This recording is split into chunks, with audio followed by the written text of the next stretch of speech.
For Action News, I'm Anna Dulosky.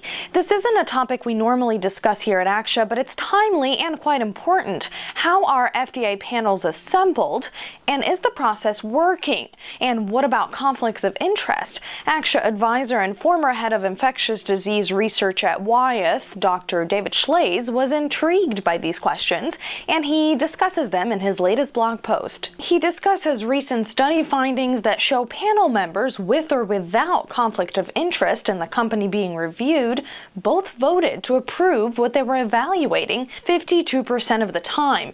Even more thought-provoking, those with multiple conflicts voted the same as members without any conflict. However, members with financial ties to only one company voted an astounding 84% of the time to approve the products presented. The take-home message, he says, experts will actually be experts, and this is especially important when the FDA is seeking sound advice in the world of antibiotic research. We caught up with Dr. Schlaze to discuss the topic further.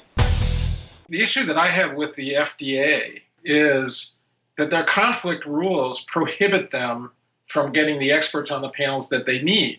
And this study to me is reassuring because it suggests that if you get experts that are used by many different companies, that you could be more relaxed about this because they don't express this bias in their voting. So I thought that was a really important observation. I think that the problem that I have with the FDA is that if you look at all their advisory committees, they almost never have ex-industry people or current industry consultants or anybody who has real experience with designing and developing trials in an industrial setting, which is essentially most of what the FDA is looking at. But I've gone to a lot of advisory committee meetings at the FDA on antibiotics, and they clearly lack expertise on their advisory panels. And I just looked at the latest advisory panel for the FDA, and they're all academic researchers, which is, fine, but there's nobody there who really designs and carries out trials in an industrial setting,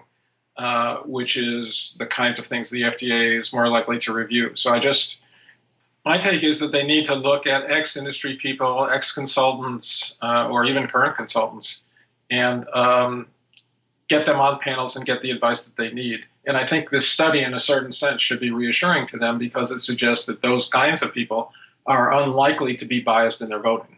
To read Dr. Schlaze's entire blog post, you can head to our website, actia.org, and while you're there, don't forget to also sign up for your daily dose of news delivered straight to your inbox. For Action News, I'm Anna Dulosky.